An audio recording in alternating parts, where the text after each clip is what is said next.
Good morning dear students. आज हम geography का पहला लेसन आरंभ करते हैं। हिस्ट्री में हमारा सिलेबस कंप्लीट हो चुका है हाफ ईयरली पेपर की दृष्टि से, और अब ज्योग्राफी को स्टार्ट करते हैं आज से। पहला लेसन आप लोग देख रहे हैं, बोर्ड पर लिखा हुआ है संसाधन एवं विकास, अंग्रेजी में रिसोर्सेज एंड डेवलपमेंट। स्टूडेंट्स, बहुत इंपॉर्टेंट लेसन है, बहुत इंपॉर्टेंट क्वेश्चंस पेपर में पूछे जाते हैं। स्टूडेंट, सबसे पहले हम डिस्कस करते हैं कि संसाधन किसको कहते हैं। बहुत सारे स्टूडेंट इसको जानते होंगे कि संसाधन होते क्या है। जैसे आप लोग देख रहे हैं, मेरे पास ये मार्कर है, ये बोर्ड है, बोर्ड को सीधा रखने के लिए स्टैंड है, सामने मैंने फोन लगाया हुआ है, और इन सब के बाहर एक इंफ्रास्ट्रक्चर है, बिल्डिंग है, और बिल्डिंग धातु से बनी है, अधातु से बनी है। तो स्टूडेंट्स, ये सारा जो है हमें एक प्रकार से क्या कर रहा है, असिस्ट कर रहा है। असिस्ट मतलब सहायता कर रहा है। तो इस प्रकार से हम जितने भी वस्तुएं हमें सहायता करती है या हमारे कार्यों को करने में, हमारे विकास में, हमारे जीवन को चलाने के लिए इसेंशियल होती है, आवश्यक होती है, सहायक होती है, इन सबको ही हम क्या कहते हैं, संसाधन कहते हैं। अगर मैं आपसे कहूं क्या ये टी शर्ट संसाधन है, तो definitely this is also a resource, एक रिसोर्स है। ये मार्कर संसाधन है, डेफिनेटली है। ये बोर्ड संसाधन है, बिल्कुल है। मेरे हाथ में ये डस्टर और दूसरे हाथ में बुक है, क्या ये संसाधन है? तो संसाधन है। हवा क्या संसाधन है? बिल्कुल है, इसके बिना जीवन नहीं चल सकता है। क्या जल संसाधन है? बिल्कुल संसाधन है। क्या ये मिट्टी संसाधन है? बिल्कुल ये भी संसाधन है। ये पेड़ पौधे संसाधन है। तो स्टूडेंट, आप लोग देख रहे हैं लगभग प्रत्येक वस्तु अपने आप में एक संसाधन है। लेकिन हम अब परिभाषा की ओर जाएंगे, इसके डेफिनेशन की ओर जाएंगे कि वास्तव में संसाधन को अगर डेफिनेशन लिखने के लिए कहा जाए तो आप कैसे लिखेंगे। ध्यानपूर्वक सुनेंगे आप लोग। प्रकृति में उपलब्ध वे समस्त वस्तुएं जो मानव विकास में सहायक होती है, वह संसाधन कहलाती है। प्रकृति में मौजूद प्रत्येक वस्तु जो मानव विकास में या मानव के जीवन के लिए सहायक होती है, वो संसाधन कहलाती है। और इसमें एक चीज को और जोड़ेंगे आप, वो क्या जोड़ेंगे? प्रकृति में मौजूद प्रत्येक वस्तु जो मानव विकास में सहायक होती है या मानव के लिए सहायक होती है, और ये सांस्कृतिक और आर्थिक रूप से संभाव्य होती है। इन शब्दों का मतलब क्या है कि वो सांस्कृतिक और आर्थिक रूप से क्या होना चाहिए, मान्यता उसको मिलना चाहिए। बहुत सारी चीज आप लोग देखेंगे कि सांस्कृतिक रूप से वो संभाव्य नहीं होता है, यानी कि वो क्या होता है, इलीगल होता है, अवैधानिक होता है। तो उसको हम संसाधन की कैटेगरी में हम नहीं रखेंगे। स्टूडेंट्स, आप लोग समझ चुके हैं। तो आज आप लोगों ने नंबर 1 संसाधन की परिभाषा, अभी जो आप लोगों ने सुना उसके आधार पर संसाधन की परिभाषा लिखनी है। प्रकृति में मौजूद समस्त वस्तुएं जो मानव विकास के लिए सहायक होती है या मानव के लिए सहायक है और आर्थिक सांस्कृतिक रूप से संभाव्य होती है, वह संसाधन कहलाती है। स्टूडेंट, संसाधन के बगैर हम जीवन को नहीं जी सकते। और यहां पर ये डायग्राम है, इस डायग्राम को आपको कलर पेन से बनाना है। ये भौतिक पर्यावरण यानी प्रकृति है।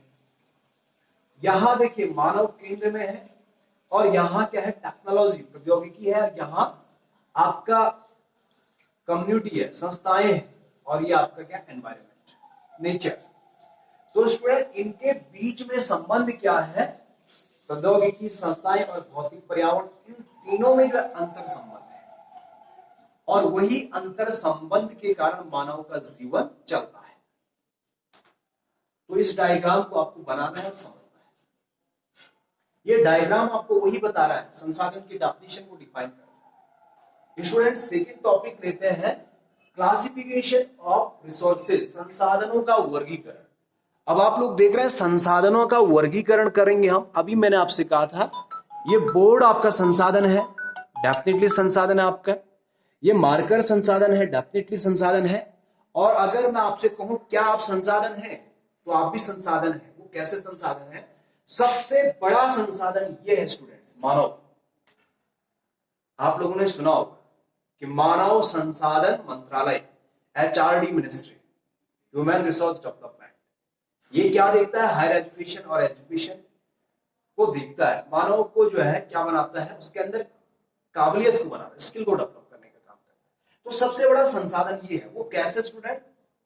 अगर मेरे को लकड़ी दी जाए और मुझे कहा जाए कि एक ऐसा बोर्ड तैयार कर, तो मैं नहीं कर पाता, क्योंकि मेरे अंदर क्या है? इसको तैयार करने के लिए ज्ञान और स्किल नहीं है, कौशल नहीं है। तो यानी कि इसको एक मशीन कर सकता है ऐसा बोर्ड को तैयार, उसके अंदर स्किल और नॉलेज है, उसको तैयार कर। तो इसलिए स्टूडेंट सबसे बड़ा संसाधन मानव है, क्योंकि आप लोग देखेंगे ये मेरे हाथ में किताब है, मैं इसको पढ़ करके आपको बहुत अच्छे से समझा सकता हूं। लेकिन एक अनपढ़ आदमी को इसको दे दिया जाए, उसके लिए भी ये संसाधन है, लेकिन उसके लिए संसाधन कैसे बन सकता है? वो हो सकता है इसको फाड़ करके क्या कर ले, अपने हाथों को साफ कर ले, नैपकिन बना ले, या अन्य चीजों के लिए प्रयोग कर ले, लेकिन पढ़ने के लिए वो प्रयोग नहीं कर सकता, क्योंकि उसको जानता नहीं। तो यहां स्टूडेंट कहने का सबसे बड़ा संसाधन मानव है, क्योंकि मानव प्रकृति में उपस्थित वस्तुओं को मूल्यवान वस्तु में परिवर्तित कर रहा है अपने ज्ञान और अपने कौशल के द्वारा। दैट्स व्हाई ये सबसे बड़ा संसाधन है। तो आप भी संसाधन है, मैं भी संसाधन हूं। स्टूडेंट आप यहां पे क्लासिफिकेशन करते हैं, सबसे पहले उत्पत्ति के आधार पर देखेंगे आप लोग जैव और अजैव संसाधन है। अब स्टूडेंट आप लोग देखेंगे संसाधनों का क्लासिफिकेशन करने का पॉइंट अलग अलग है, क्योंकि आप लोग देखेंगे माना यहाँ पे दो बच्चे हैं, ए और बी बच्चे हैं, और ये दोनों ही क्लास 9th में पढ़ते हैं, ठीक है स्टूडेंट। और जो बी जो बच्चा है उसकी लंबाई 6 फीट की है, और इधर जो ए बच्चा है इसकी लंबाई 5 फीट और 4 इंच की है, और ये बहुत बड़ा है। तो इसको अगर वर्गीकरण किया जाए तो हो सकता है ये 12 के बच्चों के वर्ग में चले जाए, क्योंकि 12 के बच्चे अधिकांश लगभग कितने 6 फीट के लंबे। एग्जाम्पल्स में आपको, और ये जो दूसरा वाला बच्चा है ये अपनी कैटेगरी में आ गया। तो अभी आप लोग देख रहे हैं क्लास की दृष्टि से ए और बी एक ही कैटेगरी में है, और लंबाई का अगर पॉइंट माना जाए तो ए वाला 9th कैटेगरी में रह गया, बी वाला कहां चले गया? आपका 12 की कैटेगरी में चले गया। तो स्टूडेंट ऐसे ही जो है संसाधनों का वर्गीकरण करने का अलग अलग पॉइंट है। ऐसा नहीं है कि ये जैव वाला यहां नहीं, कभी हो सकता है जैव वाला आपका नवीकरण संसाधन है। तो आप लोगों को इसको समझना है। तो सबसे पहले देखेंगे जैव और अजैव संसाधन। तमाम प्रकार के जितने जीवन है, वनस्पति जगत और प्राणी जगत, ये सब कुछ है जैव संसाधन। और अजैव क्या है? पत्थर है, चट्टाने हैं, ये निर्जीव चीजें हैं, धातुएं हैं, तो ये अजैव संसाधन है। स्टूडेंट अगला है समाप्तता के आधार पर। अब समाप्तता के आधार पर नवीकरण योग्य और अनवीकरण योग्य आप लोगों ने सुना होगा, रिन्यूएबल और नॉन रिन्यूएबल, जिसको हम रिन्यू कर सकते हैं, जिसको हम रिन्यू नहीं कर सकते। माना एक लकड़ी है सूखी हुई, उसको एक बार जला दिया तो राख बन जाता, दोबारा लकड़ी नहीं बनता है। लेकिन कुछ नवीकरण संसाधन क्या है? उनका साइकिल चलता है, चक्रण चलता है, जैसे जल है, पवन ऊर्जा है, इसको साइकिल के द्वारा हम पुनः प्राप्त कर सकते हैं, तो इसको हम नवीकरण कहते हैं। और जो दोबारा नहीं प्राप्त कर सकते हैं रासायनिक और भौतिक क्रियाओं के बाद, उनको अनवीकरण संसाधन कहते हैं। अब स्टूडेंट आप लोग देखेंगे बहुत सारे नवीकरण संसाधन में जैव संसाधन भी आ जाते हैं। आप लोग बोलेंगे कैटेगरी दो डबल कैसे है? तो मैंने अभी आपको इसका एग्जांपल दिया, लंबाई और क्लास या वेट के आधार पे, तो ऐसे यहां भी इनका वर्गीकरण किया गया है। नेक्स्ट आपका स्वामित्व के आधार पे। स्वामित्व के आधार पे स्टूडेंट बहुत अच्छे से समझेंगे आप। स्वामित्व के आधार पर जैव अजैव भी आ सकता है एक ही कैटेगरी में, और अलग कैटेगरी में भी जा सकता है। कैसे? ये पेन जो है स्वामित्व के आधार पर किसी एक आदमी की पेन है, समझ आ गई?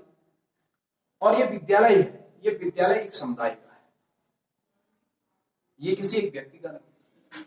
तो स्टूडेंट आप लोग देख रहे हैं एक वस्तु आपका बैग है, आपका है, जिस स्कूल में आप पढ़ते हैं वो केवल आपका ही नहीं, वो सबका है। तो व्यक्तिगत हो गया, स्कूल आपका सामुदायिक हो गया, ठीक है स्टूडेंट। सामुदायिक के साथ साथ बड़े पैमाने पर बात करें तो स्कूल राष्ट्रीय हो गया, राष्ट्र की संपत्ति। और सामुदायिक क्या हो गया स्टूडेंट? सामुदायिक जैसे ग्रामीण क्षेत्र में कोई तालाब है, वो सामुदायिक है। वो कैसे? क्योंकि उस पर कोई दूसरे गांव वाला दावा नहीं कर सकता है। Understand student? अगर ब्रॉड तरीके से देखा जाए, सामुदायिक भी राष्ट्रीय के अंतर्गत आते हैं, एक छोटा सा इसका उपखंड बन जाता है। और अगला है अंतरराष्ट्रीय। अंतरराष्ट्रीय क्या है स्टूडेंट? वे संसाधन जिस पर किसी देश का दावा है, वो अंतरराष्ट्रीय है। अब थोड़ा अंतरराष्ट्रीय को समझेंगे आप लोग कि अंतरराष्ट्रीय संसाधन कौन से हो सकते हैं जिन पर किसी का जो है क्लेम नहीं है। तो स्टूडेंट्स आप लोग देखेंगे, जो हमारा जो समुद्र तट होता है उससे 22 मील समुद्री मील है, नॉटिकल माइल इसको कहते हैं। यहां तक जिस देश की तट रेखा है उसका जो है संसाधन माना जाता है। और ऐसे संसाधन जो अपवर्जक आर्थिक क्षेत्र में आते हैं, समुद्र से 200 मील दूर नॉटिकल माइल, वो आपके किसी भी देश का उसके ऊपर अधिकार नहीं होता, उसको कहते हैं अपवर्जक आर्थिक क्षेत्र। तो इस प्रकार के संसाधन को हम इस कैटेगरी में रख सकते हैं। नेक्स्ट देखेंगे, विकास के स्तर पर संभावी है, विकसित भंडार है और संचित कोष है। अब देखिए स्टूडेंट, संभावी क्या है? वे संसाधन, वे वस्तुएं मौजूद है प्रकृति में, लेकिन उनका उपयोग अभी हमने करना शुरू नहीं किया। क्यों नहीं किया? या तो हमारे पास टेक्नोलॉजी नहीं है, या तो ज्ञान नहीं है, या तो पूंजी नहीं है, क्योंकि पैसा भी बहुत जरूरी है स्टूडेंट वस्तुओं को मूल्यवान वस्तु में बदलने का। तो इसलिए उसको संभावी कहेंगे, भविष्य में हम कर सकते हैं लेकिन अभी है नहीं। विकसित, जिसका हम लगातार प्रयोग कर रहे हैं, वो विकसित संसाधन है। और विकसित भंडार है वो, जिसका हम लगातार प्रयोग कर रहे हैं, जैसे हम पेट्रोलियम गैस इसको लगातार ले रहे हैं, वो विकसित भंडार है। और संचित कोष क्या है स्टूडेंट? संचित कोष ऐसे संसाधन है कि कोई हमारा जो है खनन का एरिया, वहां कोई मेटल हो सकता है, वो संचित कोष है, लेकिन अभी हमने उसको निकालना शुरू किया। तो स्टूडेंट आज आप लोगों ने ये सारा लिखना है, याद करना है, बहुत इंपॉर्टेंट चीज है। और ये डायग्राम बहुत अच्छे से कलर में बनाना आपने। Thank you very much.